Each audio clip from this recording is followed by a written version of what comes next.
Hoje nós vamos ter... você estava gravando. Hoje quem ficou responsável por fazer a apresentação foi a Fernanda Caldas. Ela vai falar um pouquinho para a gente sobre o seu projeto, né, Fer, de doutorado. Isso. Eu vou passar, então, a palavra para ela. Muito obrigada, viu, Fernanda? De nada. Que isso, uma honra. O doutor Faes vai entrar? Você sabe, Thaís? Fer, ele está aqui comigo. Eu estou mostrando, agora ele entra definitivo, mas pode ficar tranquila que a gente está aqui, está terminando já a cirurgia e eu vou mostrando para ele. Pode ficar tranquila. Tá bom. Eu já inicio ou eu espero mais um pouquinho? Ele diz que pode ir começando, Fer. Tá bom? Tá bom, ótimo. Muito obrigada. De nada. Vou compartilhar minha tela, então.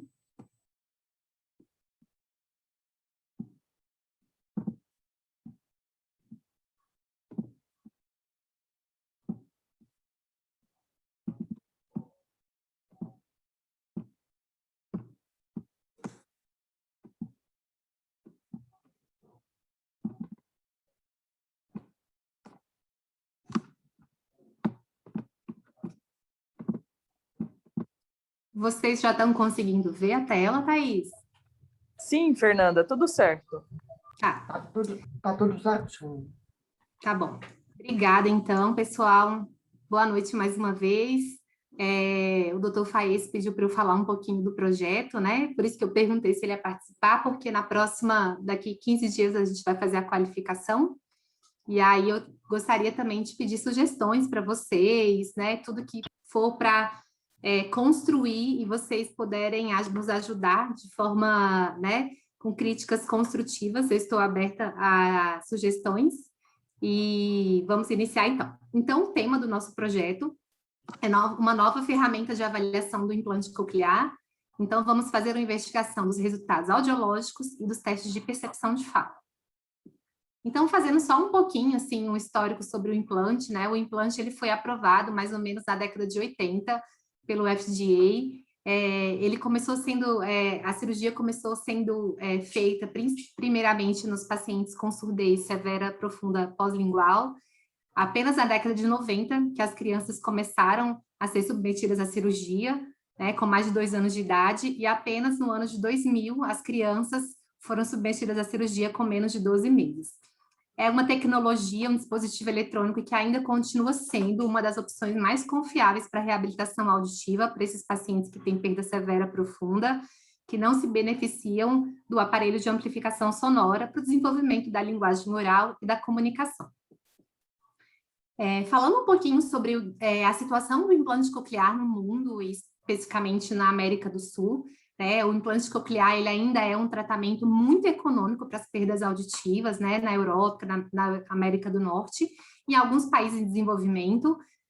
Então, alguns estudos foram realizados na América do Sul, e nesses estudos foi colocado que esse implante ele precisa ser mais difundido, mais disseminado nesses países desenvolvidos, em desenvolvimento, aliás, como o Brasil, por exemplo, é um país que realiza, por exemplo, cerca de 1.200 cirurgias por ano, mas ainda precisa realizar muito mais para que mais pacientes sejam beneficiados, né, por ser um país mais populoso, com a média de mais de 209 milhões de habitantes, e uma média que nós temos no país, que é uma média muito alarmante, que nós temos uma média de 4.700 bebês que nascem, né, durante o ano com perda de audição profunda. Então, um número muito alarmante, que a gente precisa realmente de notificação, principalmente para a atenção primária, para a gente notificar essas famílias, para que a gente consiga pegar desde o início, na triagem auditiva, e para a gente fazer a reabilitação com o uso do implante coclear. Na pesquisa da Carla Dai, até ela é aluna aqui da pós-graduação também, ela apresentou sua tese agora no primeiro semestre do ano, o artigo ainda não foi publicado, já foi aceito. Então, na tese dela, ela coloca que no Brasil nós temos 33 serviços habilitados para o serviço de saúde auditiva, centros de média e alta complexidade, que podem realizar a cirurgia do implante coclear.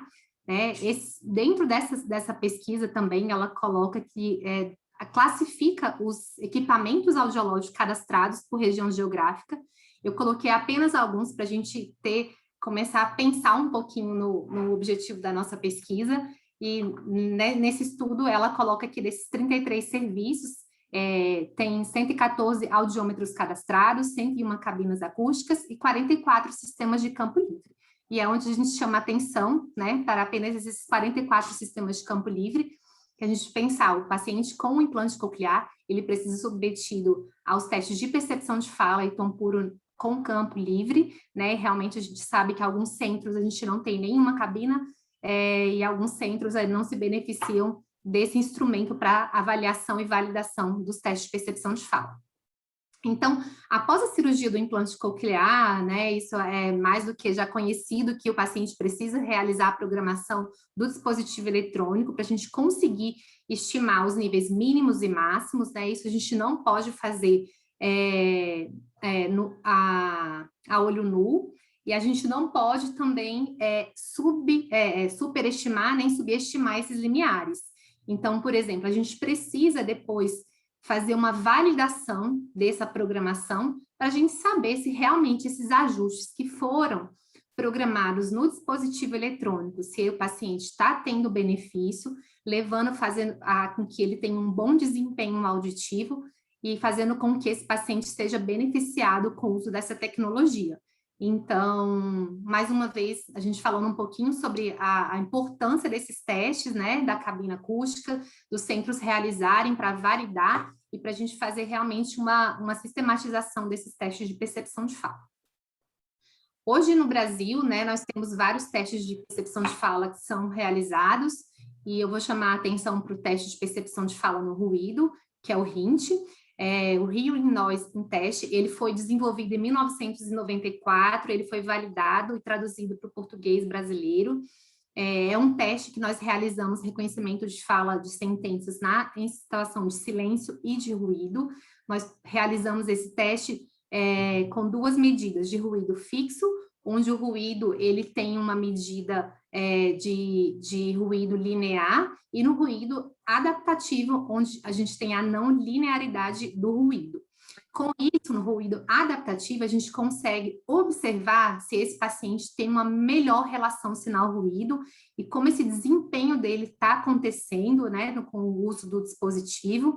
E a gente consegue, conforme ele for desempenhando e acertando essas sentenças, a gente vai conseguindo, vamos dizer aí, massacrar o paciente, colocar uma relação sinal-ruído mais forte, para a gente conseguir observar até quanto de relação sinal-ruído esse paciente consegue desempenhar. Então, a gente sabe que a gente até brinca com os pacientes que o ambiente que a gente faz a programação é um ambiente fake, né, que é silencioso e o mundo é muito barulhento. A gente precisa ter em consideração que a gente precisa sempre estar avaliando esse paciente, tanto no pré-operatório como no pós-operatório também, com os testes de ruído. Então, a gente precisa de uma maior validação desses testes na nossa rotina clínica para a gente saber como que está essa questão da discriminação de fala, da localização sonora, para a gente observar se esse paciente está conseguindo ter esse desempenho e conseguir levá-lo a ter uma binauralidade com o uso do dispositivo.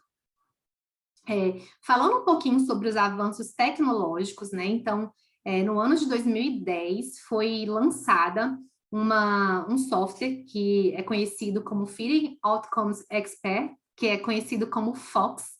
Esse FOX, a literatura coloca que é uma inteligência artificial, onde os autores eles preconizam fazer ajustes de programação do implante coclear, testes de percepção de fala, juntamente com esse dispositivo, e eles colocam que nessa literatura que a gente não ter resultados baseados apenas no comportamento auditivo do paciente, que foi o que eu falei no início. Então, eles falam muito sobre a questão dessa validação dos programas de implante coclear. Então, eles desenvolveram essa ferramenta, né, para a gente conseguir oferecer esse melhor desempenho para os pacientes. Então, ele fornece testes diretamente de uma placa, né, no som do computador para o processador de fala. Então, tem um cabo auxiliar, eu acho que o mouse não vai dar para ver, mas tem esse cabo auxiliar que conecta o processador no computador. Ele pode ser conectado via Bluetooth ou por um cabo, e dessa maneira não tem a necessidade da cabina acústica para a realização dos testes de percepção de fala, né? Então, é é uma ferramenta ainda muito cara. No Brasil, se eu não me engano, tem apenas um centro para pesquisa, então é um teste que a gente, né, uma ferramenta que a gente não tem ainda. E o objetivo, né, é a gente fornecer realmente um mapa mais real e otimização desse sinal elétrico apresentado no nervo auditivo do paciente, né? Então, é muito importante esse desenvolvimento da inteligência artificial. Outra ferramenta que é usada também é a ferramenta de entrada direta de áudio, conhecida como DAI, que a gente coloca o conector DAI, né? Então, vários aparelhos auditivos, implante coclear tem essa conexão, que é quando a gente faz a conexão do cabo no processador ou no aparelho auditivo, né? Então, alguns estudos também colocam da realização dos testes de percepção de fala nos pacientes com o uso dessa tecnologia. Então, 2 estudos, né, assim, na literatura tem poucos estudos com o uso dessa tecnologia. Então, esse estudo de 2019, eles avaliaram 32 pessoas com implante coclear, com o objetivo de comparar a viabilidade, né, do DAI nos testes de percepção de fala com a teleprática. Então, na literatura, o que a gente observa muito esses testes com a teleprogramação. Então, o paciente conecta o cabo no seu dispositivo eletrônico e ele na sua casa, onde ele estiver no ambiente de rotina, ele é avaliado sem precisar ir na clínica para uma avaliação. Então, nesse estudo, eles colocam que eles não tiveram diferença significativa nas pontuações entre a condição remota e a presencial, que seria com a cabine acústica, e sugerem que esses testes seriam uma ferramenta também, uma alternativa para ser usada nos testes de percepção de fala. Nos centros não tem uma rotina, não tem uma cabine acústica para os testes convencionais. Então, pensando nessas novas ferramentas de avaliação, a Cochlear desenvolveu um software chamado Clabox. Nesse software, a gente faz uma avaliação do usuário de implante coclear nas condições também com os estímulos de tom puro e estímulos de fala, né? Então, nós transmitimos diretamente ao implante coclear pelo DAI. Dessa maneira, a estimulação acontece de forma elétrica, diferentemente do Fox, que a gente faz a estimulação acústica. São 2 estimulações diferentes. Aqui a gente está fazendo a estimulação diretamente no nervo auditivo conectado por esse cabo. Então, como é que funcionaria? O paciente, a gente conectaria o cabo de programação na Clabox, seria essa caixa. A gente conecta o cabo de áudio do implante coclear do paciente nessa caixa e conectamos no processador de fala. Com isso, a gente consegue fazer os testes diretamente nessa caixa, sem o paciente precisar ser submetido aos testes na cabine acústica. Então, essa é uma ferramenta de conexão direta, ela foi desenvolvida para ser usada com qualquer paciente, com pacientes com idades, no caso a gente validou pacientes com crianças maiores e adultos, mas no caso de avaliar pacientes ainda, né, por ser uma ferramenta da Cochlear, ainda apenas com os pacientes da marca Cochlear.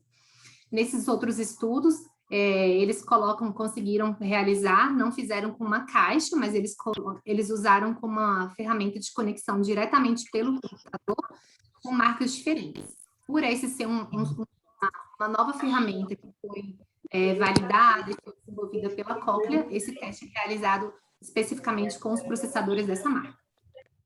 A calibração desse teste, dessa caixa, ela segue também os modos de calibração do audiômetro, de acordo com a ISO 8253. Então, qual seria o objetivo do teste?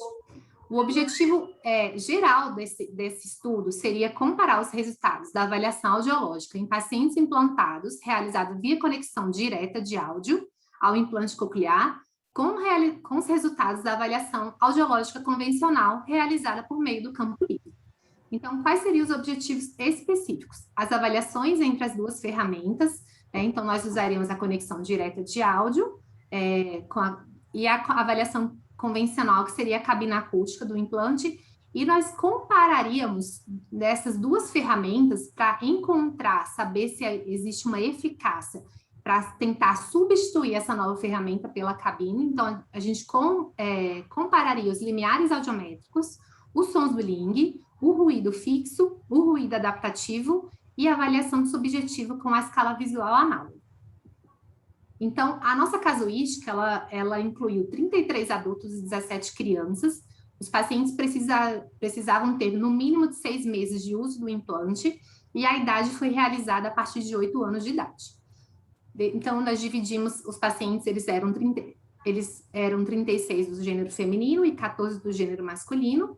Todos os pacientes usavam processador da marca Cochlear, 15 eram usuários de implante coclear e 35 com implante unilateral.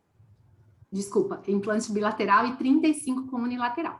Então, nós avaliamos os pacientes com relações às orelhas, né? Então, todo o estudo, ele é avaliado com a orelha do paciente separadamente. Então, dessa maneira, nós avaliamos 65 orelhas.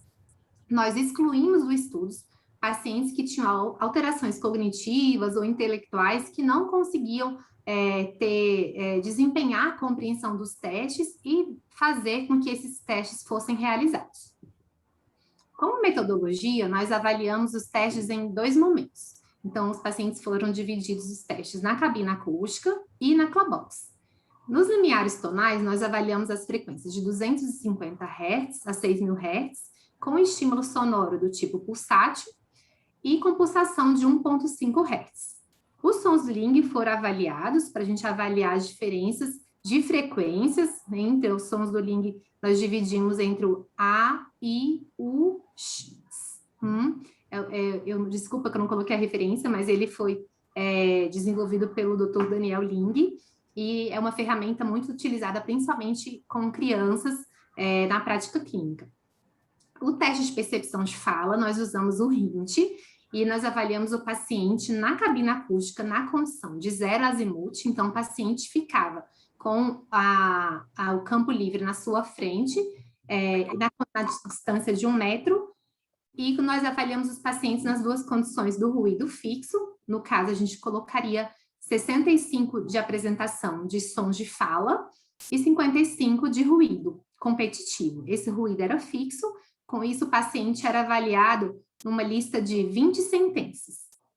No ruído adaptativo, nós avaliamos o ruído apresentado a 55 dB, então esse ruído era fixo, e a adaptação, ela mudava conforme a variação da fala.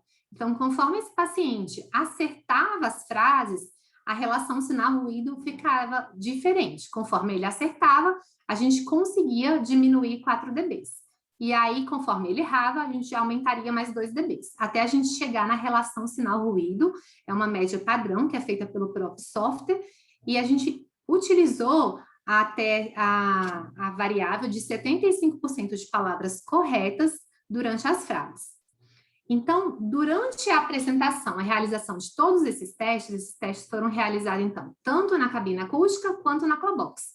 Quando o paciente terminava a realização de cada um desses testes, na escala visual análoga, ele tinha que me falar, em uma escala de 0 a 10, uma numeração de 0 a 10, qual foi a dificuldade que ele teve comparando os 2 testes. Então, por exemplo, ele fazia os testes de tom puro na cabina acústica, ele me dava uma nota, depois na Clabox outra nota, para a gente comparar nos resultados se esse paciente conseguia apresentar uma diferença de esforço auditivo em todos esses testes realizados. Como cálculo amostral da pesquisa, esse cálculo amostral foi realizado no ano de 2020, então o estatístico, nós consideramos um erro amostral de 4%, então nós precisaríamos de 67 orelhas e nós conseguimos 65 orelhas foram coletadas. O teste, o projeto foi aprovado também pelo Comitê de Ético da Faculdade de Ciências da Saúde, da UNB, e como resultado, a gente agora vai conversar um pouquinho sobre os resultados entre as 2 variáveis. Então, a gente sempre, todos os testes que foram realizados, nós avaliamos e comparamos 2 variáveis, entre a cabina e a Clabox. Então, aqui, na comparação dos 2 sistemas com o RINT, que é o teste de percepção de fala no ruído, nós avaliamos a diferença tanto na cabine quanto na Clabox. Nós conseguimos encontrar uma relação significativa de diferença no ruído fixo quando comparada à cabina da Clabox. Então, foi encontrada essa diferença no ruído, no ruído fixo e no ruído adaptativo, com médias melhores na Clabox, com diferença significativa. Fernanda, você está me ouvindo? Estou. Oi, doutor Faes. Por favor, me perdoe interromper a apresentação, mas explica para a gente a diferença direitinho do ruído fixo para o ruído adaptativo, nesse box plot para o hint que você está apresentando aí. Tá. Então, o ruído fixo, eu estou usando um ruído linear. Então, a gente usou nessa pesquisa uma relação sinal-ruído no ruído fixo de mais 10 dB. O que significa isso? Eu apresentei a fala do teste, uma fala numa relação de 65 dB, e o ruído foi apresentado numa relação de 55 dB. Nós tivemos uma relação de diferença de 10 a mais para a fala. Por que nós escolhemos essa relação de mais 10 dB? Porque na literatura, os pacientes conseguem uma relação mais 10 dB ou mais 15 dB, os pacientes usuários com dispositivos auditivos. Então, nós usamos essa relação sinal-ruído de mais 10 dB no ruído fixo. Depois, nós comparamos o ruído adaptativo. A adaptação, ela é um ruído que não tem linearidade. Então, o que acontece? A gente apresenta o ruído numa relação fixa, então o ruído foi apresentado em 55 dB, e a fala, ela tem uma variação. Então, por exemplo, eu começo o teste em 55 de fala, 55 de ruído. O paciente, vamos supor que ele vai acertar a frase. Então, ele tem que acertar 75% das palavras em uma frase. Então, quando ele acerta essas frases, ele acertou, eu vou diminuir 4 dB. Então, eu estou apresentando uma relação já negativa. 55 de ruído e 51 de fala. Então, tem uma diferença aí de menos 4 dB. Já é uma situação mais difícil para o paciente. Então, eu apresento mais 2 novas frases e o software ele faz mais uma nova média. Então, se esse paciente ele acerta, a gente diminui mais 4 dB de fala, o ruído se mantém a 55. Então, a gente vai fazendo essa relação. Se ele erra, o software automaticamente ele sobe mais 2 dB. E com isso, no final das 20 sentenças apresentadas, a gente consegue ter uma relação sinal-ruído. Então, por exemplo, aqui nessa tabela, a gente consegue observar aqui, ó, no ruído adaptativo, na cabina, a média foi de 3,42. Então, esse paciente, ele teve uma relação positiva. Então, ele precisa de 3 dB a mais de fala para ele conseguir desempenhar. Isso foi a média do teste. Na Clabox, ele tem uma relação também positiva. Então, ele precisou de 57 de fala e 55 de ruído. Então, ele tem uma relação de mais 2 dB. Aqui, nós não encontramos diferença significativa. Tem uma diferença, mas no gráfico ele não foi estatisticamente significante. Já no ruído fixo, na cabina, nós temos 78% de média de ruído fixo, e na Clabox foi melhor. Ele teve um ruído fixo de 88%. Isso é uma média de todos os pacientes, das 65 orelhas avaliadas. Então, essa é a resultado quando a gente compara essa nova ferramenta diretamente no implante coclear com a cabina acústica. Deu para entender, doutor Faes? Entendi. Na verdade, você já tinha me explicado isso uma vez. Engraçado como isso é um conhecimento que tem que ficar sendo consolidado, né? Essa diferença do ruído fixo faz todo sentido. É você oferecer um som para o teu paciente perceber ele em 55 e o ruído em 55. E depois poder manter o ruído fixo em 55 e a audição em 65, ou seja, 10 decibéis de diferença, que você faz isso porque é usualmente encontrado nos pacientes usuários de dispositivos, né? Eu gostei. É isso aí. Se a gente for pensar o ambiente, quando o paciente sai no ambiente aberto, ele nunca tem um ruído fixo, né? Então, nunca tem só uma fonte competidora, se a gente for pensar. Então, sempre vão ter várias competições. Isso é o ruído adaptativo. Sim, sim.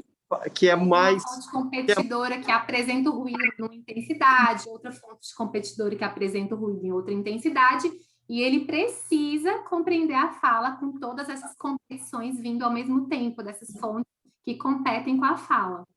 E o Hint, ele analisa tanto ruído fixo quanto ruído adaptativo. Isso, tanto fixo quanto adaptativo. Não, o ser humano, a gente consegue, assim, na literatura, o ser humano com audição normal, ele é esperado com que ele consiga uma relação negativa, uma média de menos 7, menos 10 dB, menos 10 da fala. Então, os nossos pacientes com implante coclear, ele tem uma relação já positiva aí. Mas vamos lá.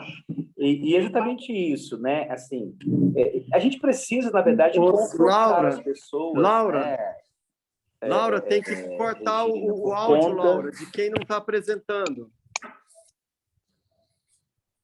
Pronto, acho que agora foi. Então, aqui foi a comparação desses dois sistemas. Então, se a gente fosse pensar aqui, já pensando nessa nova ferramenta, a gente pode substituir a cabina pela Clabox? Então, o ideal era que a gente não encontrasse uma diferença significativa. Teria que ser a mesma quantidade, tanto na cabina quanto na Clabox. Então, aqui no ruído fixo, a gente teve uma diferença significativa. E isso não é bom para a gente conseguir fazer, por exemplo, a substituição dessa ferramenta pela cabina acústica.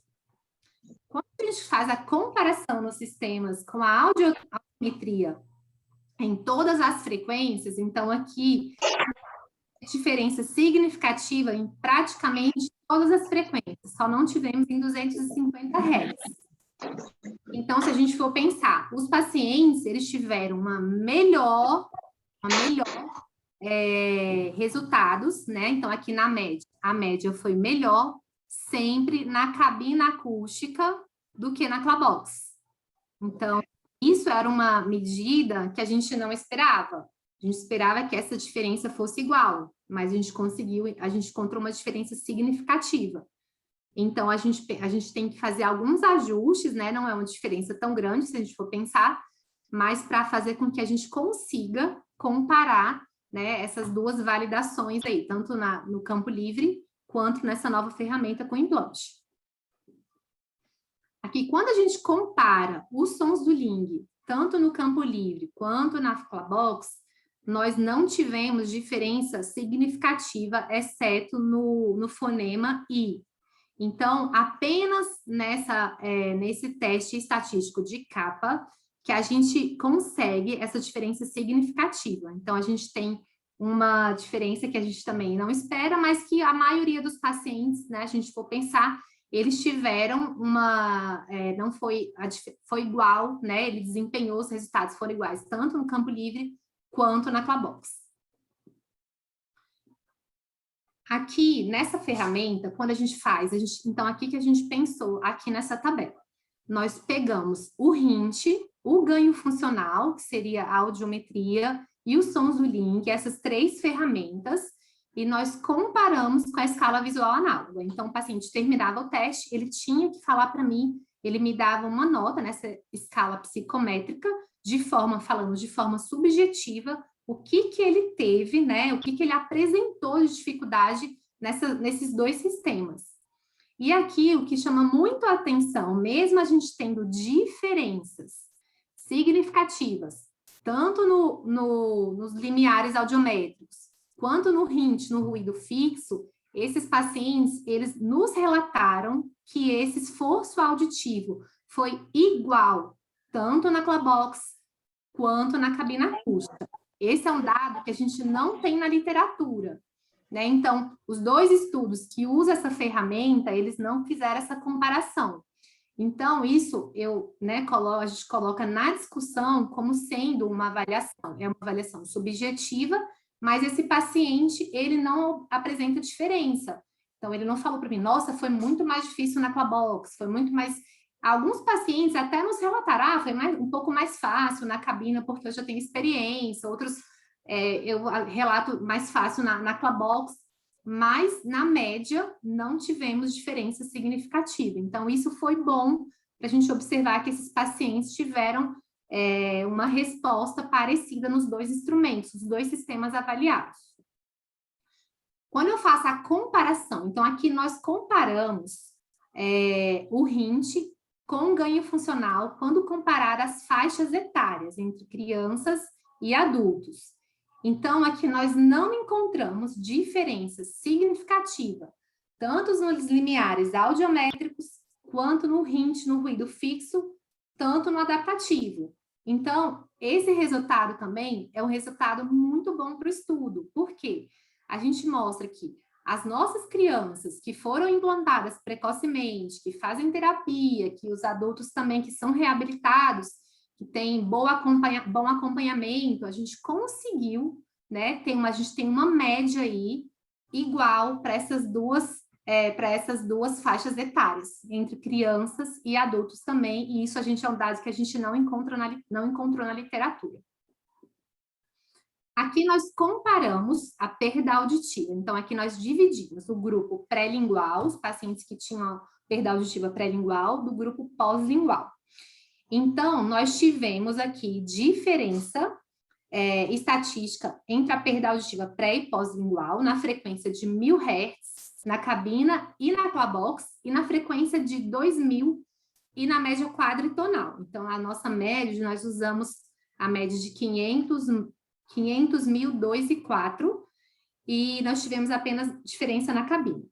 Na média quadritonal, tivemos uma média, por exemplo, de 23 dB para o grupo pré-lingual, quanto uma média de 21 dB para o grupo pós-lingual. Aqui nós não tivemos também uma diferença significativa.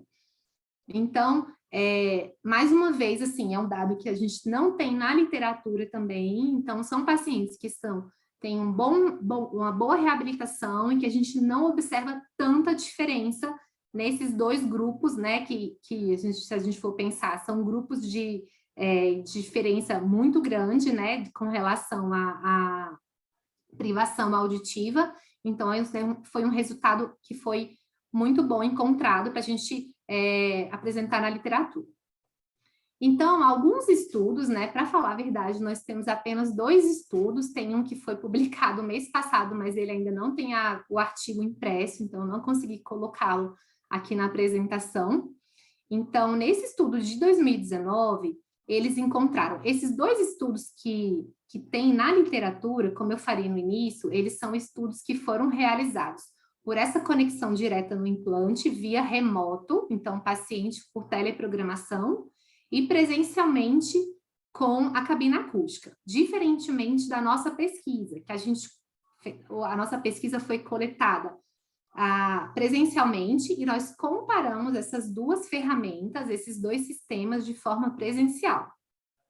Então, nesse estudo de 2019, eles colocam que essa conexão direta, eles tiveram uma melhor relação, um resultado de 19% de sentenças do RINT e 14% no teste de palavras, o teste CNC, e 10% dos fonemas mais pobres do que os resultados testados na cabine acústica.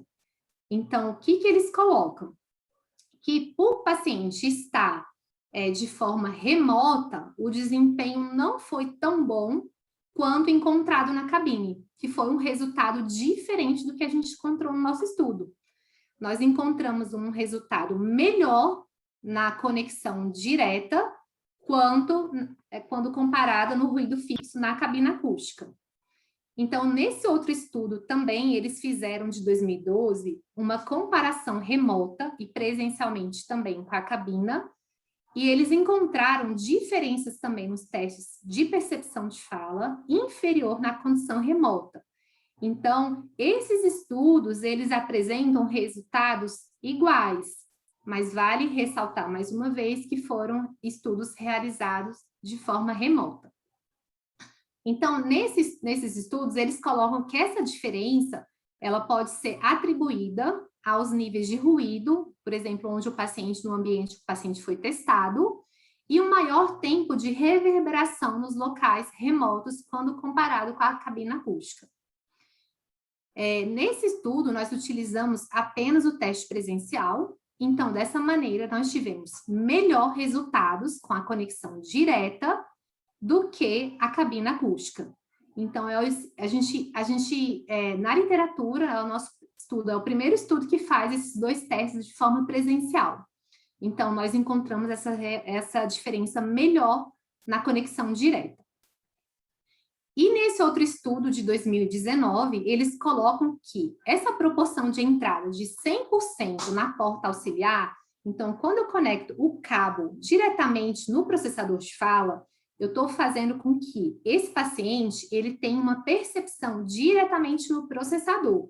Então, ele vai estar sendo excluído dos ambientes, né, dos ruídos externos, e com relação à questão também do ruído que tem a competição de fala. Então, eles colocam que esse é um dos motivos que os pacientes podem apresentar uma melhora nesses testes de conexão direto quando comparado com a cabina acústica, que foi o que nós encontramos. Esse conector direto, ele introduz uma pequena diferença na frequência em comparação com a resposta de frequência dos microfones. Então, nesse estudo, o que eles colocam? Que essa comparação de frequências são diferentes. Então, a frequência que eu estou avaliando o paciente é uma frequência diferente do que quando eu coloco, por exemplo, a conexão para o paciente escutar uma música. Então, o paciente tem um celular e eu vou fazer a conexão para ele estar escutando a música. Então, nessa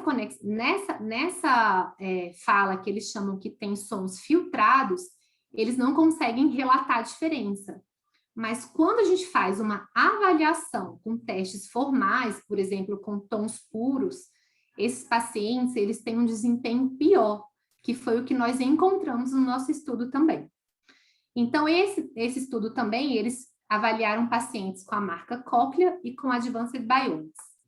Eles colocam que os pacientes usuários da Cochlear, eles têm uma diferença na resposta dessa frequência, desse conector direto, contra os microfones do processador de fala, que foi o que nós avaliamos, apenas usuários da marca Cochlear.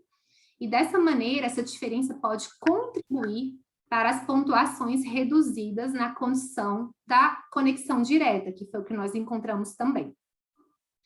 E nesse estudo de 2020, eles usaram a escala visual análoga para eles compararem. Aqui a gente não está falando de conexão direta, mas foi um dado que eu encontrei para a gente conseguir comparar de forma subjetiva esse instrumento, nessa escala psicométrica, os resultados de esforço auditivo entre a variação da relação sinal-ruído. Então, nosso objetivo foi avaliar com a Eva a diferença dos dois sistemas e o paciente também conseguir falar para a gente o esforço que ele fazia, né, a diferença desses dois sistemas. E eles colocam também nesse estudo que essa ferramenta, que a Eva, é uma ferramenta rápida e eficaz, porém de forma subjetiva, e que eles encontraram diferença quando a relação sinal-ruído ficava mais difícil do que a fala apresentado nos testes. E aqui eu trouxe um vídeo do cliente que fala para a gente da diferença. Afinal de contas, né, Marcelo? Nós não. Ele fala da diferença dos dois sistemas avaliados. Eu queria colocar para vocês escutarem um pouquinho. Se o áudio não estiver funcionando, por favor, vocês me avisem. Olá, meu nome é Eduardo Cerqueiro, tenho 12 anos e eu estou aqui para apresentar. Na cabina acústica o som para mim ficou mais claro, só que na Clabox o som conseguiu ficar mais limpo, conseguiu... Como eu posso dizer? Na Clabox o som conseguiu ficar melhor para mim, eu consegui compreender melhor. Já na cabina acústica o som fica mais no ar, solto. Obrigada. Então, aqui, só para a gente falar que é o que a gente encontra, né? Esse dado corrobora com a literatura quando a gente fala sobre a diferença na cabina acústica da questão da reverberação, do ruído de fundo, e na conexão direta a gente consegue fazer com que os pacientes relatam uma melhor relação sinal-ruído, que foi encontrada no ruído fixo do RINT. Então, é isso. Como conclusão, a Clabox ela foi efetiva para avaliar os testes de tom puro e de percepção de fala, quando comparada à avaliação convencional na cabina acústica, Porém, alguns ajustes são necessários neste software para que nós possamos usá-la como uma forma e uma alternativa na rotina clínica para comparar, né, quando a gente não tiver a cabina disponível para utilização clínica. Era isso que eu tinha. Fernanda, meus parabéns. Você é muito didática, você tem um poder de apresentação, de didática muito bom. Eu gostei. Você sabe, eu estou curioso, eu estou ansioso pelo artigo científico, né? Então, eu vou te perguntar, a primeira coisa é essa, e a segunda coisa é, quando é que ficou marcado a qualificação? Primeiramente, obrigada pelo elogio. A qualificação ficou marcada para o dia 22 de junho. Doutor Faes, realmente... Assim, 22 de junho.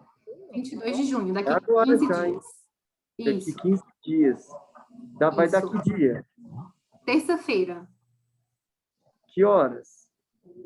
8 horas da manhã. 8 horas da manhã? Muito bem. Então, com relação ao artigo, doutor Faes, eu até te falei isso, eu queria apresentar para a banca, porque a gente vai ter a Valéria Goff, que é uma fonoaudióloga que estuda muito essa questão de microfone, e eles têm essa ferramenta o Fox lá do HC. Então, assim, eu estou esperando que a banca nos ajude com relação aos resultados, porque na literatura a gente não tem ainda muitos resultados com essa ferramenta. A gente sabe que mais ferramentas novas já estão sendo desenvolvidas aí por via Bluetooth, que não faz a conexão com esse cabo de áudio, mas é uma ferramenta que pode ser útil, né, para os lugares que a gente não tem essa cabina. E aí, assim, praticamente agora já está pronto, eu só queria realmente a banca falar do que eles vão colocar para a gente ter de melhoria do trabalho, para publicação. Fernanda, deixa eu te fazer uma pergunta. Você enviou para a banca a sua tese? Vou enviar amanhã, já está pronto. Tem que enviar logo, Fernanda. Eu não recebi, não. Amanhã eu deixo lá na clínica, tá impressa já. Impressa, manda por e-mail e eu Sim. quero uma versão impressa para cada um dos membros da banca, tirando Sim, a Valéria. A Valéria você podia mandar também para o São Paulo, SEDEX 10. Não, eu vou mandar. Eu vou mandar sim. Porque você passa uma excelente impressão, manda logo. A gente tem que mandar com antecedência. E o dia 22, eu queria que depois você checasse se é possível a gente...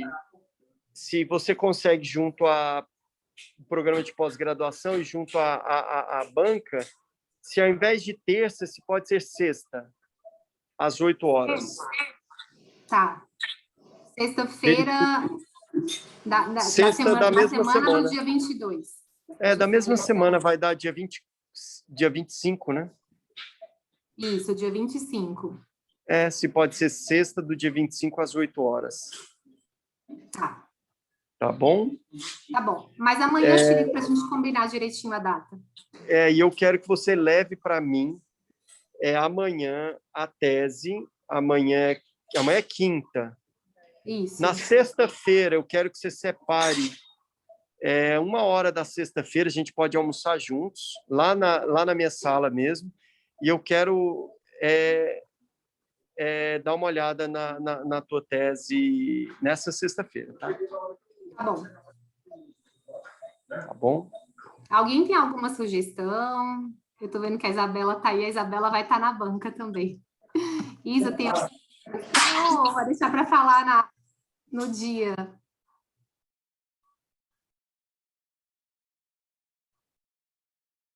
Gente, tem uma amiga do Peru, a Lene.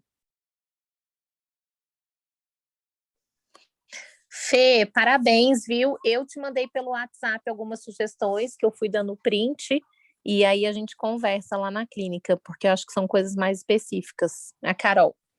Tá bom, Carol, obrigada. Fernanda, muito obrigado. Então, acelera. Eu quero que envie por e-mail a tua tese para todos os membros da banca e envie a versão física o quanto antes para todos os membros da banca, tá? Tá muito em cima da hora. Isso é para a semana que vem, ó. A gente tinha que ter feito isso com 30 dias de antecedência para a banca estudar e poder te ajudar na qualificação, entendeu? Amanhã eu envio, sem falta. Sem falta. Hoje a gente não vai discutir os casos clínicos, porque a equipe está toda operando aqui dentro do centro cirúrgico. A gente agradece a presença de todos. Laura, por favor, apresentar a lista de frequência, tá? De quem ficou agora até o final. Tá bom? A Isabela e a Luísa estavam aqui presentes, ouvindo a aula e participando da aula desde o início, então, colocar as duas como presentes, tá? E é isso, eu agradeço a presença de todos, muito obrigado e até quarta-feira que vem. Obrigada, doutor Faiez, boa Meus noite. parabéns, Fernanda, uma boa noite. Obrigada. Boa noite a todos, até amanhã. Até amanhã. Boa noite.